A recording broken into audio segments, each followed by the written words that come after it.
and welcome to another episode of Talk'n TRM, the podcast dedicated to travel risk management.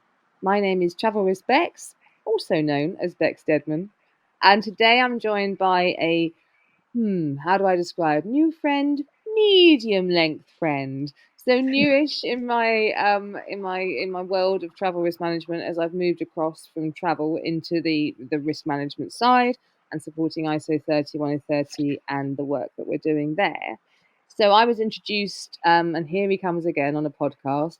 I was introduced to this man by the wonderful Bruce McIndoe, who felt that they've been working together for a very long time and known each other for a very long time. And some of the work that, again, these guys have already been doing needed to come to the surface. And we needed to remind people that we don't need to reinvent the wheel. We've got some great stuff there. We just need to kind of bring it all together and do what we're trying to do when we're looking at these standards. So without further ado, and actually I will add, when I then met you, you were just so generous with your knowledge and your experience, and I'm so grateful to that, and I continue to be, and I just look forward to working more closely together in the future. So thank you so much, and it's such an honor to have you here today, so I'm grateful. Without further ado, if I could ask you, who are you and what do you do? That's a good question. I often ask myself that same question. It's a pleasure to be here, and I love the description of our medium-length friendship. It's been delightful on my end as well. So thanks for that. Let's see, how would people describe me? I think most people would describe me, Bex, as an impatient optimist. Probably, I like to say a bit of a maverick, but I think my friends would say I'm an over-the-top maverick in a lot of ways. I think the most important role I play is as a father and a son and a brother. And then on the professional side, I'm been a professor at the University of Houston at the Hilton College of Global Hospitality Leadership for the last 33 years or so. An attorney focusing on hospitality and travel challenges, on the prevention of liability side of things. And then I write a lot and speak a lot. So play a lot of roles, but they're all fun and still doing them. Good, and we just must give everybody your name because we didn't do that. So do you want to introduce your name and your company as well? Thanks for that reminder. Stephen Barth, I'm the founder of hospitalitylawyer.com. But I love the fact that you led with father and brother and all of that first, right? We're humans and names are just names, so it's fine. It's just really for the benefit of anybody listening, in case they want to follow you. So let's talk a little bit more about your about Hospitality Lawyer and where it all came from. Well, it was years ago now. It seems like maybe 20 years ago, I was invited by the International Bar Association, an organization of lawyers, they were having a meeting down in Buenos Aires, their annual large global conference, and somebody reached out to me and asked if I could visit about duty of care. Actually, they asked me if I could speak about the Corporate Manslaughter Act that the UK had just passed. And I honestly wasn't that familiar with it, but of course I'd spent a lot of time on the duty of care for the general hospitality community. So I think that's how they located me. And so I was honored to be asked to do it, and that led to a lot of research into the space and opened up these doors for me to understand that at that time, when people travel, there were some unique challenges for them. Of course, since we've learned, thanks a lot to the mentor you mentioned of probably everybody in the space, Bruce McIndoe, that we've learned it's not just about mobile employees, it's just about people in general. And we need to wrap our head around that more. But that's how I got started. And then we launched the Global Travel Risk Summits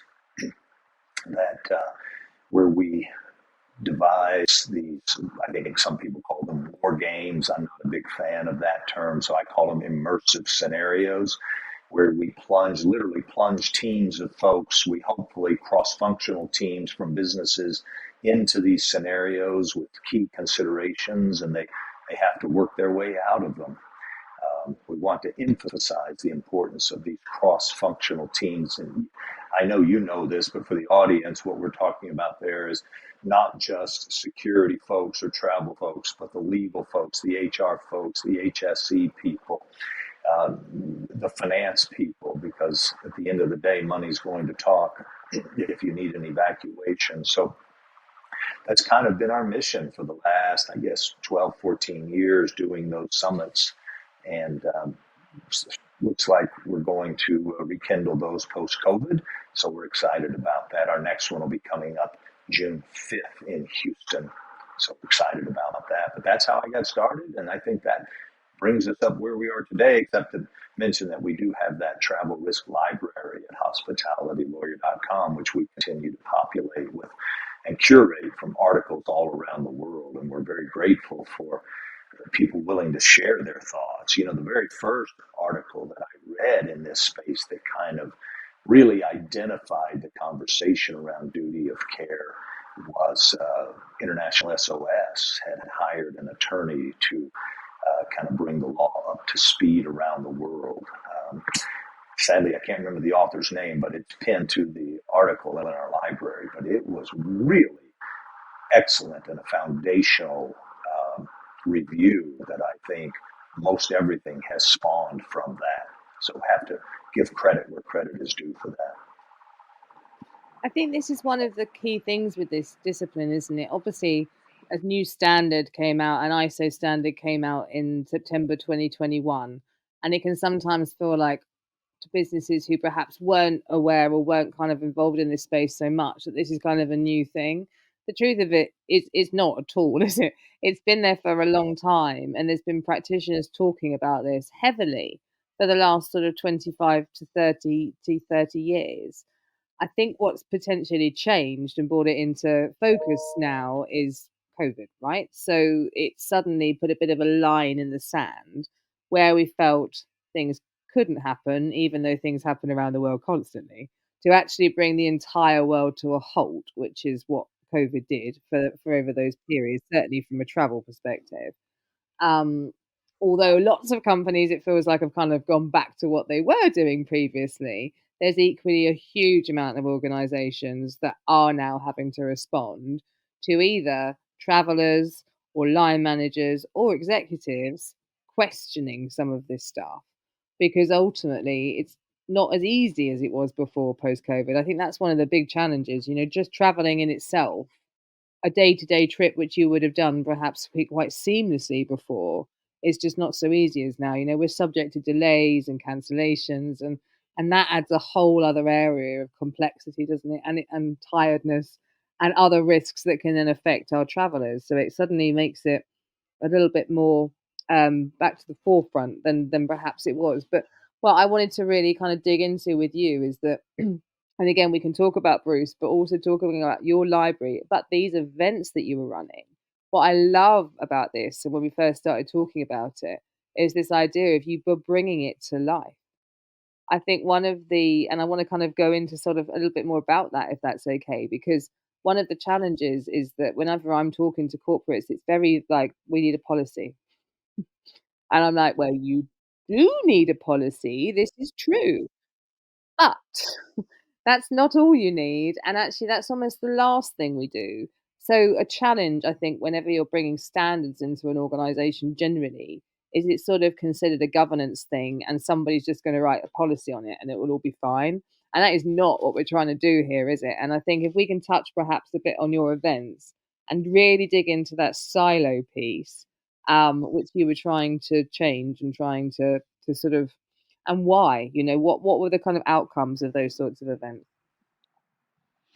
Sure. Well, I have a group of folks that are very creative about coming up with these events. For instance, 2 years before COVID, one of our scenarios that we did was a contagious disease that started to spread.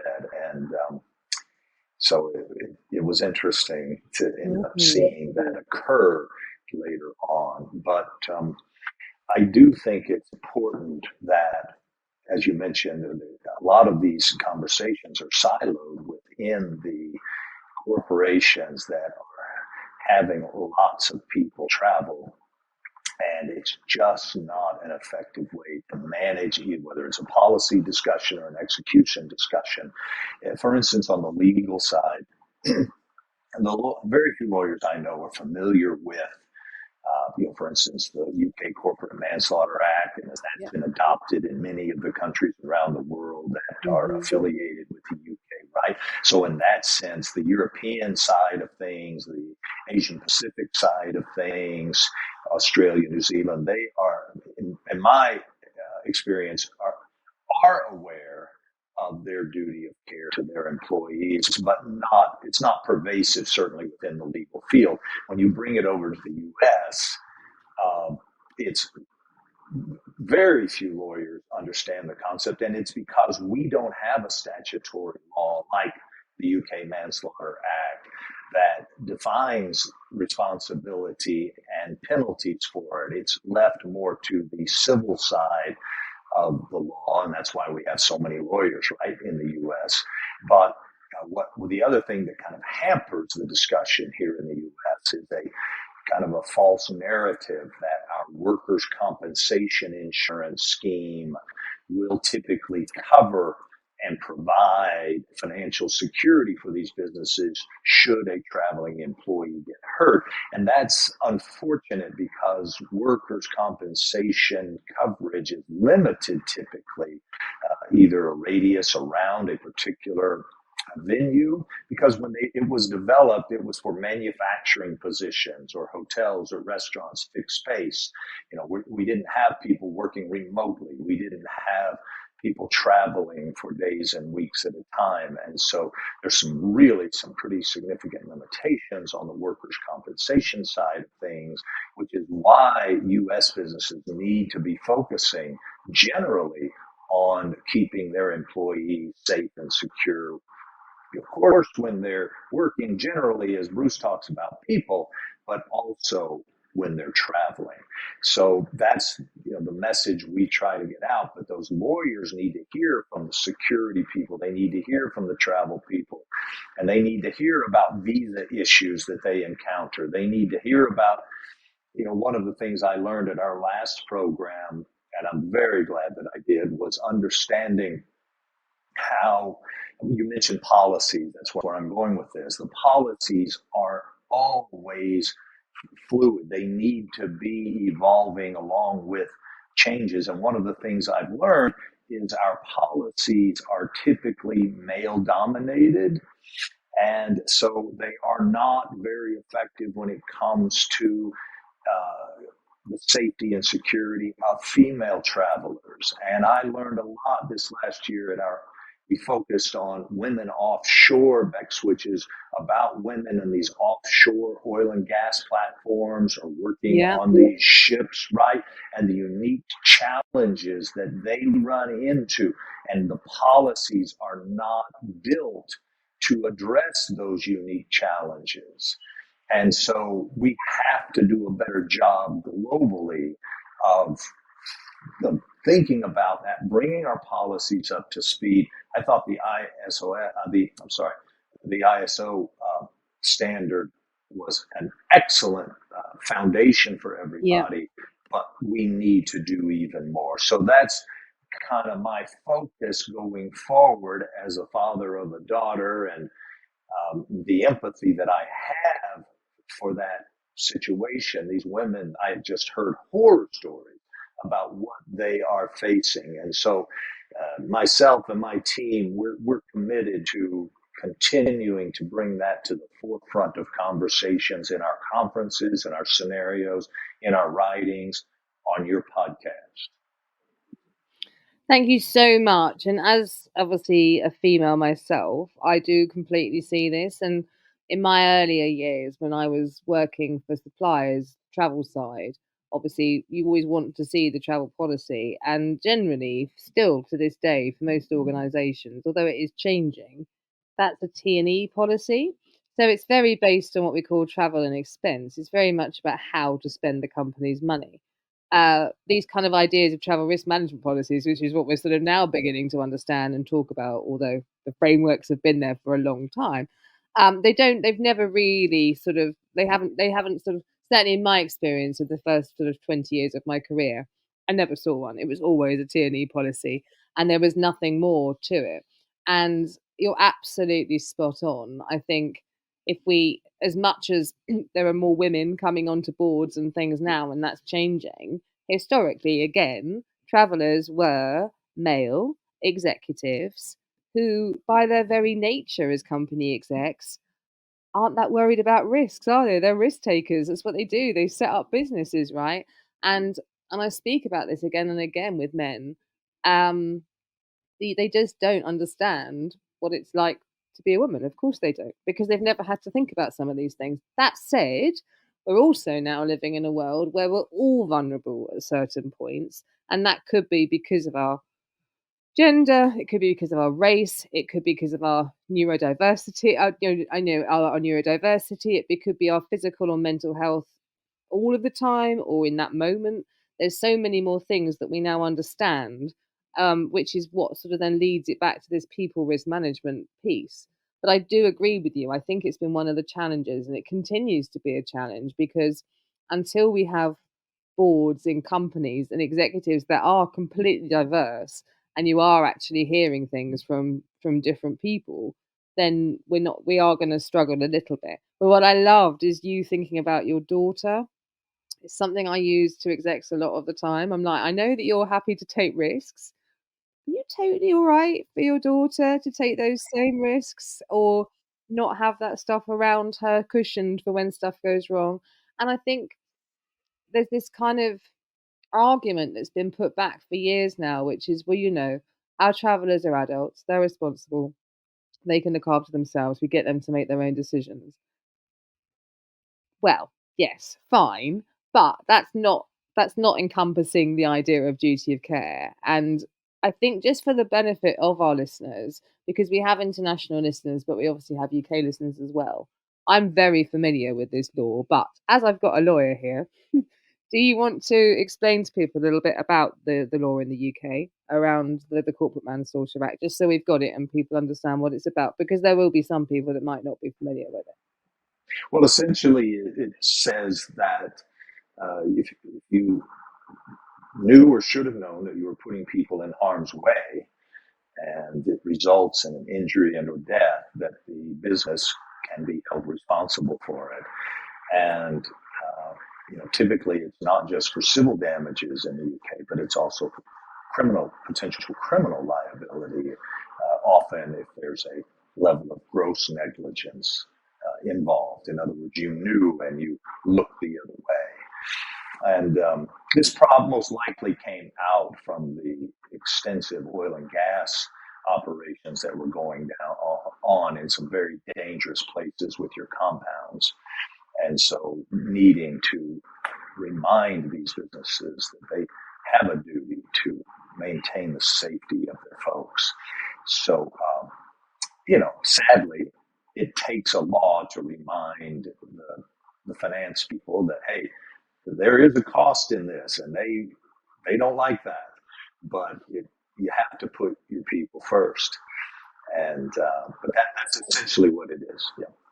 Thank you for that. And I think better the cost of that than actually when something does go wrong, even though fortunately, statistically, for some really horrendous things to go wrong, it's quite unlikely. And that's one of the things that people sort of lean on. Well, it's never happened to us before. We've managed to get away with stuff. But as we live in this sort of world where, again, risks are increasing, we have diverse workforces, we have completely different levels of experience with our travelers as to sort of what they should know. And I think, especially, I've said this on a few podcasts, but I'll say it again because I really feel like our generations have a responsibility to those younger generations, those generations that have been born into a tech driven environment where it does feel like the world is a safe community, even though they know it isn't because there's stuff obviously going on in the world. But it feels different, and they don't go through some of the training that we would have gone through. It's all been changed, and I think we have to use our knowledge, those of us that sort of strand pre-digital and post-digital, because actually this is a coming together of human knowledge and technology to sort of drive it forward. And we owe it to them to say, actually, when you're traveling to the UAE, there's certain things you need to consider if you're in the LGBTQI community. The same if you're going to sort of certain countries in Africa, Uganda or something like that. And I've heard some absolute horror stories that people just weren't aware of the laws in some of these countries. So you're putting your staff at risk because as an organization you're not aware. I tend to find people within communities tend to know.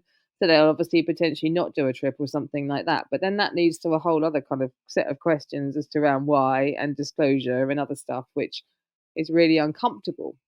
And I think if we're going to really look after people in the way that we're saying that we want to, then it's looking after them wherever they are in the world, whatever they're doing, part of that being traveling, and part of that being when they're in their own environments as well. And I think that's where hopefully this is going. But I also really agree with you. Whilst 31030 was a great starting point for standards in this area, obviously following on from 31,000, as an industry, as you rightly know, we're quite, as certainly the travel side, we're very under standardized, if that makes sense. There is no such thing as a real star rating across accommodation that actually makes sense to people. And it's got nothing to do with security anyway. It's to do with facilities and that kind of thing. We're very, very focused on selling. And there's a lot of assumption that someone behind the scenes has got all this stuff and that actually it's working in the way it should. And I think what these standards are showing us, and perhaps some of the court cases that come through when these things aren't being done, is that actually it's nobody's fault, but these things aren't in place, and we need to kind of work together. Hence the coming out of the silos, everyone, to evolve this space and to move it forward. So I'm so grateful that we share this idea of what the future could look like. Because sometimes you feel like you're going mad when you come up with these ideas. So I want to dig into your. I mean, we've touched on your little why a bit, but before we get into sort of your golden nuggets and your tips, I just really want to understand. You've and I say this with absolute respect because you're looking exceptionally good on it, but you have been in this space for a long time. What is it that keeps you going, and how do you keep moving forward with all of this stuff? Because actually, I will say what you are doing with your conferences is still quite unique in this space. It's not sort of been done, it's not it's and I'm so glad to hear that they're coming back again after COVID, because putting people in these real life situations or pretend real life situations is what makes them remember stuff, right? And they feel it, and suddenly it becomes much more important and it brings it to life. So is it that keeps you going? What is it that's your why that just keeps you driving forward now when you could be supping a cocktail somewhere, quite frankly, sir? It's that impatient optimist I mentioned previously. You can be frustrating, it can be aggravating, but every now and then you see things that we've been talking about for 30 years that hadn't changed, and all of a sudden things change, right? So 30 years ago, as an example, we did a study that showed that very few people that stayed in hotels actually took a bath. But every hotel room at the time had a bathtub. And well, that in and of itself is really not that telling. But if you then we added that to where do most injuries and accidents and injuries occur, slip, trips, and falls for guests and employees in hotels, getting in and out of the bathtub. So I'm delighted to see today that most hotels have moved away from most bathtubs, right? Or they have a separate shower depending upon the level of the hotel with a handheld device, a handheld nozzle in the shower as well, which begins to also has a mitigation effect on slips, trips, and falls. Back to the female thing, you're finally seeing women involved in the design, whether it's hotels or other types of travel aspects, conferences. And so in hotels, for instance, it wasn't until about 15, maybe 20 years ago that we started seeing full length mirrors, and we started seeing sufficient electrical outlets in bathrooms, or hair dryers, right? And Right, then so so for our hair dryers and our straighteners, Stephen, it's very yeah, important. so those things, I see little bits, coming along, finally evolving after we've beaten our head against the wall for so many years. I'm seeing air quality. That's another big issue for me. Air quality, whether it's in planes or hotels, but now this ties together with another reason I stay involved is the industry is evolving so quickly, because technology is enabling us, like, Match.com started it for almost everybody. So that's our business, right? HospitalityLawyer.com is like Match.com for lawyers that want to represent hotels and restaurants. But if you think about Uber or Lyft, all they are is Match.com for people that need a ride somewhere, Yep. with people that have the ability to give them a ride somewhere. But what about the air quality in those cars that our employees are getting into? What about the other safety and security aspects of Yep. that? What about shared living or lodging, like Airbnb? What are Yep. the safety and security challenges for that? Do these Fortune 1000 businesses, do they have policy around that? You just saw the shooting in Kansas City in the Yep. United States celebrating a Super Bowl victory. No doubt businesses had given their people time off to attend that. Is there a responsibility to think about safety and security? Well, a lot of people don't realize when they go into the ballot box, a lot of people before me have said a lot of people, if you throw a rock in a calm lake, a lot of people can see the splash. Very few people can see the ripples, right, that emanate from that splash. And so when you take this position of, if you're a business owner, of, we want more guns, which I know is a peculiar issue to the United States, but since that's where I am, that's what I tend to talk about. Yep. But they don't think about the cost, the enormous cost and expense to their business, more training. You have to have an active shooter policy and train on that policy. Yeah. You have to have Wow. guns safe.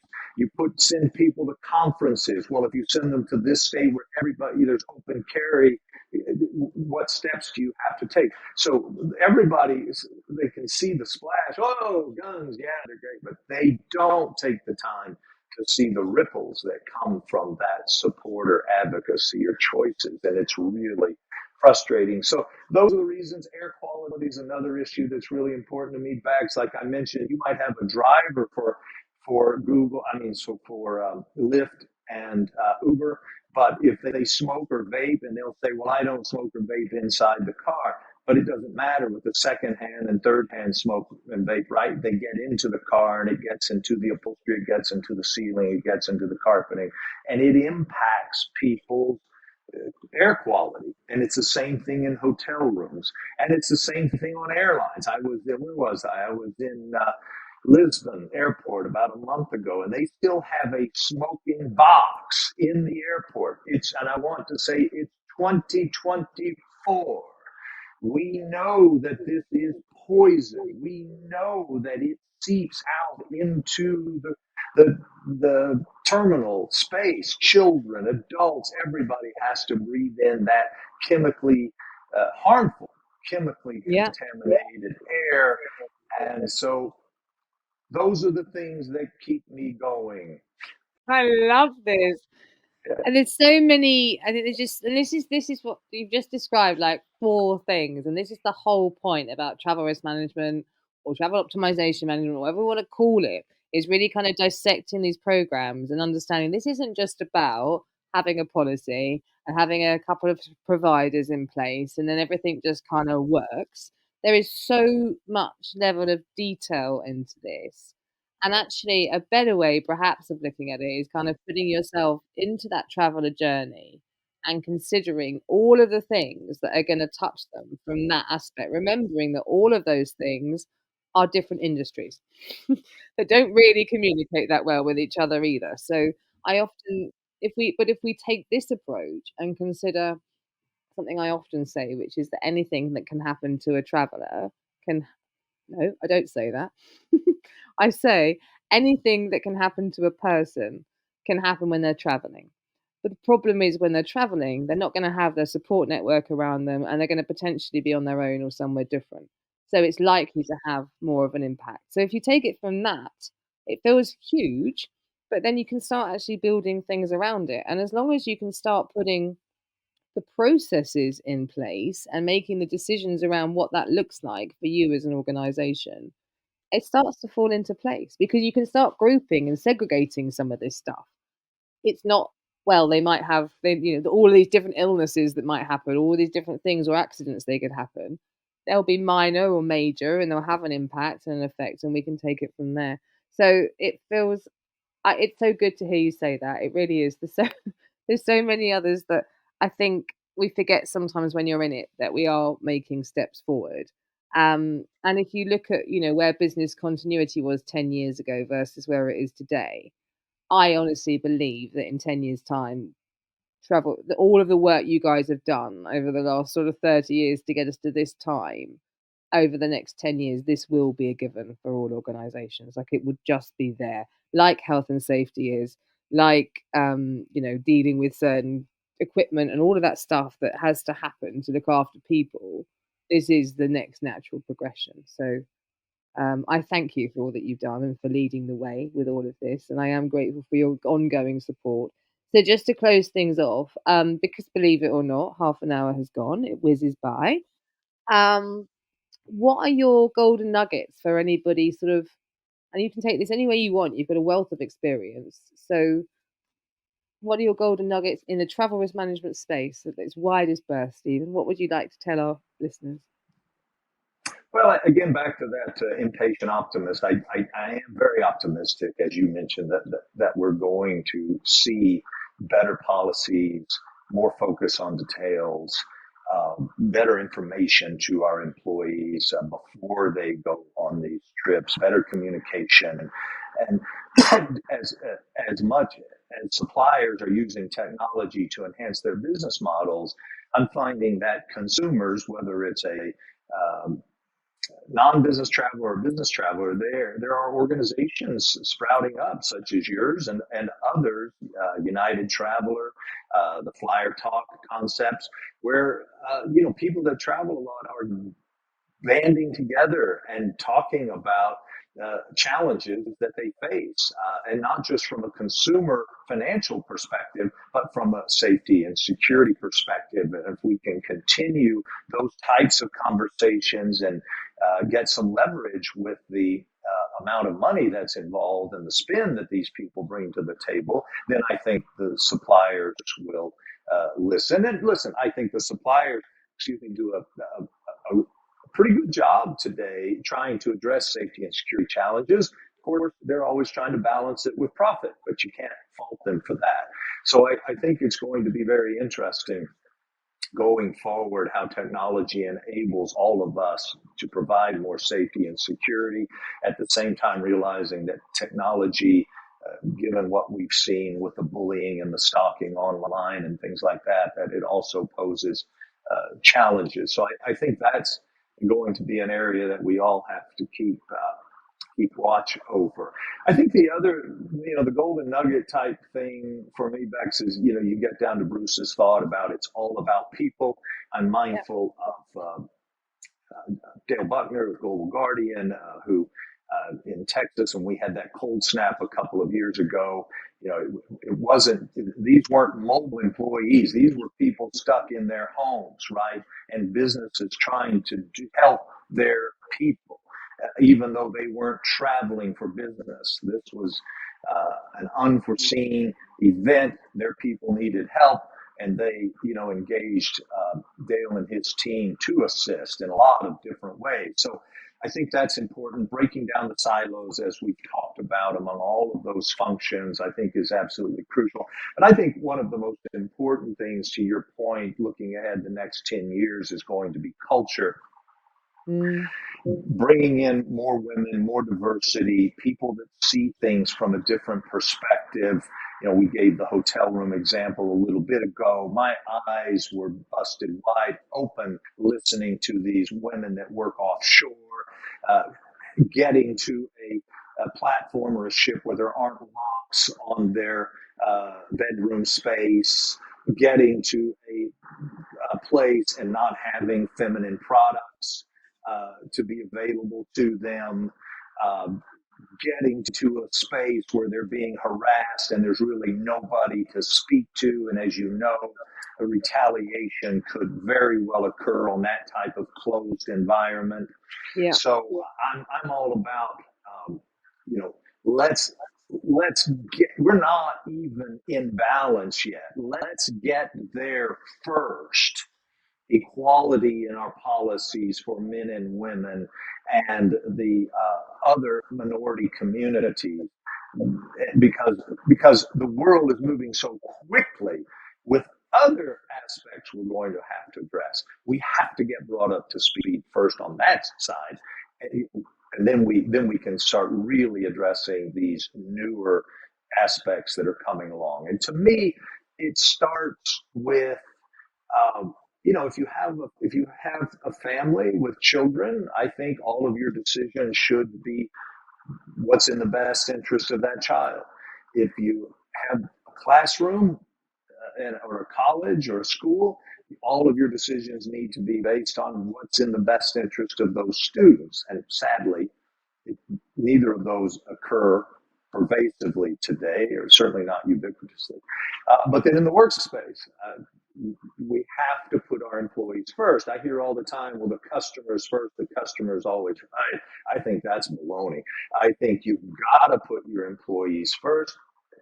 A business would not have a business without its employees. And I'll wrap up with I had the good fortune of sitting in a conference when the gentleman at Delta Airlines, their new CEO, and he surprised me because my memory is that he came from a finance background, and he stood up in front of all of his best customers back then. He said, "We've been wrong." He said, "For the last 20 years, we've been focusing on our customers." He goes, "Starting today, we're going to focus on our employees, because we know if we take care of our employees, they will take care of our customers." And it's very true in the duty of care space as well. Oh, wow. What a statement. And I hope they've stuck to their word. I think they have. Well, they have their ratings. They've been the number one business traveler, rated by business travelers ever since then. And I think they still are. It was just a remarkable transition because Delta really had challenges up until that time. I wish some of the it would be good to see some of the because like I come from hotels. Obviously, that's my initial background, and obviously they come with so many people challenges, as you can imagine, and it would be really good to see some of those chains perhaps taking some of that notice too. And it's hard, and I'm not beating anyone down, but having been on the front line and having witnessed stuff as to how staff are treated in properties, and the issue with trying to get staff back after COVID because they didn't want to come because they found other jobs. There's a reason for that. So we need to And really look at that. we do. And I'm fond of saying people are normal until they check into a hotel. So true. Or today, So people are true. normal until they go to a business conference. And then it's like, poof. And Bex, the other thing people have to recognize are all these leisure trips. You're sending people to these spaces and then they pop over that you think is relatively safe, and then they pop over as part of that trip, right? And it's very unsafe where they decide to go. There has to be some boundaries and policies around these things. And we're starting to.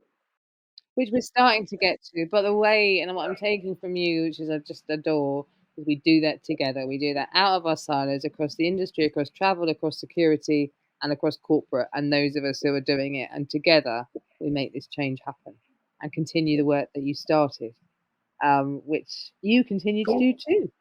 Well, yeah, to be fair, there's several people, including Bruce, that really saw this space before I did.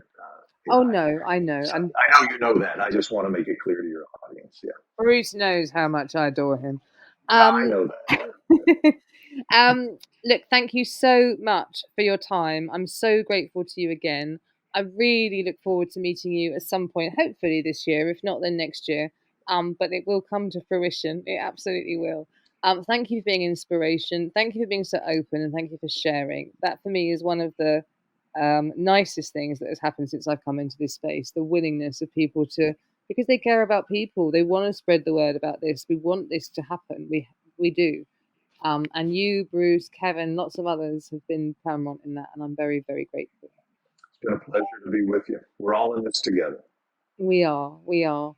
You have been listening to another episode of Talking TRM. We were joined today from Stephen Barth, owner, founder, and CEO of Hospitality Lawyer, but so much more than that. My name is Travel Risk Bex, also known as Bex Deadman. Thank you for listening. We'll be back in a couple of weeks. In the meantime, stay safe.